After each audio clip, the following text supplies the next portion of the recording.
একটা কাতল মাছ কেটে ঢাকায় গুলশানে ইনশাল্লাহ ডেলিভারি করবো। ভাই তো গুলশানেই থাকি, ভাই অফিস গুলশানে, পল্লবী তো যায় না। যাই হোক, সমস্যা নেই। এখন এই মাছটা উঠাবো, আপনারা দেখতে পাচ্ছেন আমি কিন্তু দড়ি খুলতেছি। একবারে পদ্মা নদীর তলাদেশে থেকে একটা মাছ জেলে ভাইয়ের ধরে আনছিল। আমরা এখন এই মাছটা ঢাকা কেটে ডেলিভারি দেবো। দেখেন সোনালি কালার কাতল মাছ, কিন্তু তাজা। এখন আমি একটু গালে ওদের হাত দিয়ে দেখবো।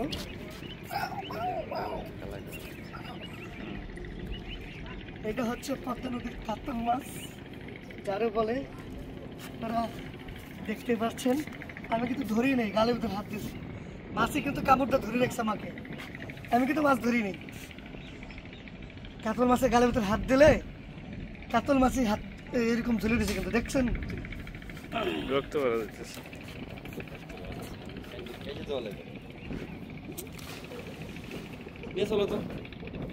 কেটে দেন, ভিডিও কেটে দেন।